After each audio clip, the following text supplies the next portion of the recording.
Flu activity is higher than usual for this time of year. CDC says Georgia, Louisiana, Massachusetts and Oklahoma report widespread activity. 5 children have died, and 566 hospitalizations have occurred seen after a slow start in October. Flu season in the United States is gaining speed, particularly in the South.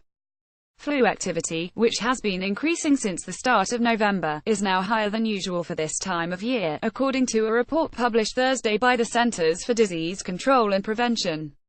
Flu is a contagious, viral illness that causes mild to severe symptoms that, in rare cases, could lead to death. 5 children have died, and an additional 566 flu-related hospitalizations have occurred as of November 25. Flu is increasing. We're seeing a pretty steep increase in influenza activity across the U.S., but especially in the South, said Brendan Flannery, a co-author of the new report and an epidemiologist in the CDC's flu division. Georgia, Louisiana, Massachusetts and Oklahoma reported widespread activity during the week ended November 25, the report stated. We recommend that for everyone 6 months and older, if you haven't received your vaccine yet, now is the time to get it, said Shannon Stokely, an associate director for science in the Immunization Services Division at the CDC. Despite this guidance, fewer than half of Americans have received a jab this season. Common concerns focus on efficacy of the vaccine and side effects. Among the general population, about 39% have received the vaccine, said Stokely, co-author of a new CDC report that canvassed people by phone and internet in early November. Experts believe the flu virus is spread when a sick person talks, sneezes or coughs. Common symptoms include cough, sore throat, runny or stuffy nose, fever and chills, muscle and body aches, headaches and fatigue. Most people recover in less than 2 weeks. However, as Dr. Tanya Altman, a pediatrician and spokeswoman for the American Academy of Pediatrics, pointed out, the flu has potentially serious complications such as pneumonia, bronchitis and sinus and ear infections.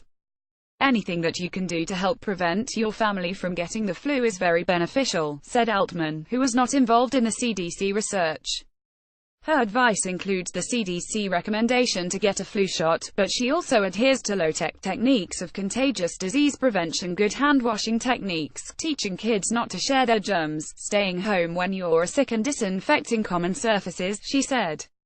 Infants and pregnant women, particularly those in the 2nd and 3rd trimesters, are most vulnerable to developing complications, according to the CDC.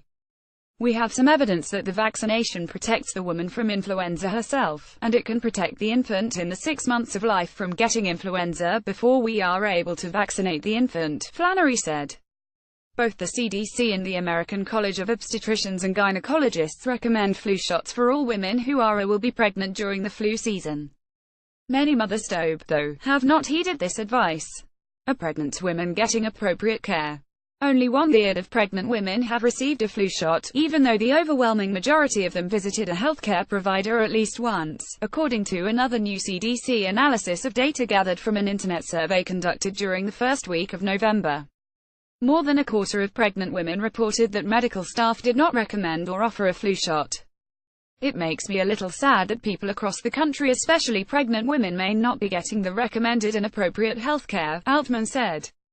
Coverage was highest for pregnant women whose doctors recommended and offered the vaccine. Just over half of women in this category had received a shot.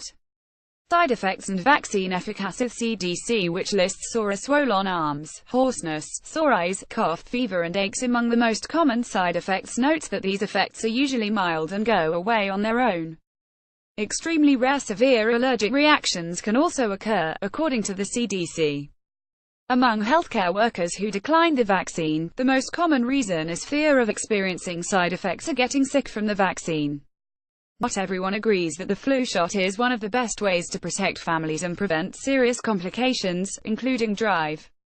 Erica Schwartz, an internist and founder of a medical practice in New York City that focuses on wellness and disease prevention. Schwartz, who was not involved in the CDC reports, said some of her patients take the flu shot, but others do not. Some patients believe the possible side effects outweigh the positives that they get from prevention, she said. Some patients believe they can protect themselves by boosting their immune systems, eating well and making sure they sleep better, she said. Everybody's risk is different, Schwartz said.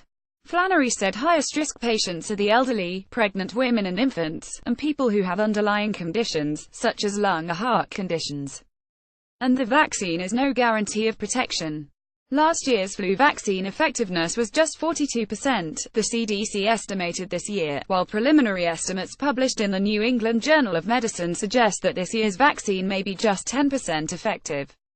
Flannery explained that the journal article looked at Australia's most recent flu season and highlights the low vaccine effectiveness against one type of influenza, the H3N2 strain predominating in the US today. The article's authors also noted that the vaccine prevented about a third of all illness by all of the types of flu, Flannery said. There's still some protection against all flu illness in Australia last season. We do see a predominance of the H3N2 virus that was common last season, Flannery said. H3N2 seasons have been more severe in terms of hospitalization and death, especially in the elderly and young children. That's a concern. Dr. William Schaffner, an infectious disease specialist at Vanderbilt University, said that vaccine effectiveness is not a simple measure. When we measure vaccine effectiveness, that's effectiveness against protecting against disease completely, said Schaffner, who was not involved in the CDC research, though he is a liaison representative of the Advisory Committee on Immunization Practices, which develops recommendations on the use of vaccines for the CDC. What's not measured is that, even if you get the flu in spite of the vaccine, your flu case is likely to be milder. You're less likely to have the complications of pneumonia, having to be hospitalized and dying, he said.